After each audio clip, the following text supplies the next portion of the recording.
भाड़े का टट्टू, पत्थर फेंकने वाले लोगों को कुछ कश्मीर से लाए गए थे और कुछ बिहार से लाए गए थे।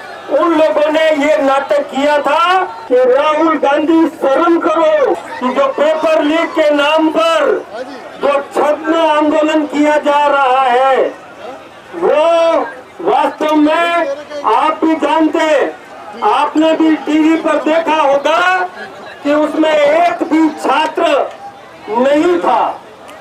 जो घायल हुए उनको अस्पताल में भर्ती कराया। बगदड़ में जो घायल हुए उनकी पूरी जन्म पत्री ली गई, उसमें एक भी विद्यार्थी नहीं था। कोई भाड़े का टट्टू, पत्थर फेंकने वाले लोगों को कुछ कश्मीर से लाए गए थे और कुछ बिहार से लाए गए थे। उन लोगों ने ये नाटक किया था, ये आप सब जानते हैं। आपने टीवी पर भी देखा होगा कि इतने घटिया किस्म के लोग, बहनों चुप हो जाओ, इतने घटिया किस्म के लोग थे। मैं मीडिया के मेरे भाइयों से कहना चाहूंगा कि एक मीडिया की जो रिपोर्टर थी उसको गले में बाहें डाल करके उसको खींच दिया।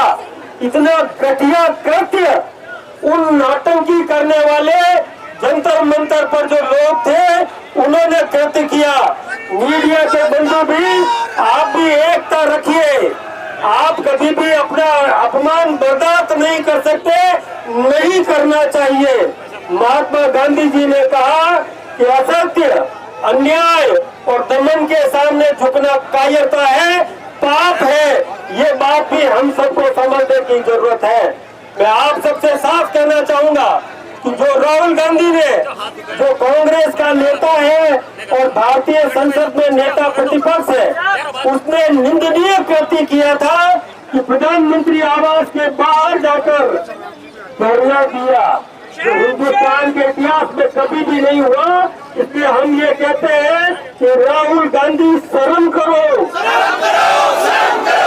आदरणीय नरेंद्र मोदी जी ने कल सवेरे हमारा एनडीए के सभी सांसदों के साथ उन्होंने चर्चा की और उन्होंने साफ कहा कि किसी भी प्रकार का पेपर लीक कहीं भी हुआ है उन सबको दंडित किया जाएगा और भविष्य में पेपर लीक किसी भी प्रकार का बर्दाश्त नहीं होगा। दूसरी बात उन्होंने कही कि जो पेपर लीक के नाम पर जो छद्म आंदोलन किया जा रहा है वो वास्तव में आप भी जानते, आपने भी टीवी पर देखा होगा कि उसमें एक भी छात्र नहीं था।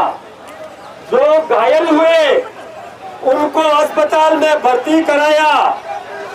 बगदड़ में जो घायल हुए उनकी पूरी जन्म पत्री ली गई, उसमें एक भी विद्यार्थी नहीं था। कोई भाड़े का टट्टू, पत्थर फेंकने वाले लोगों को कुछ कश्मीर से लाए गए थे और कुछ बिहार से लाए गए थे। उन लोगों ने ये नाटक किया था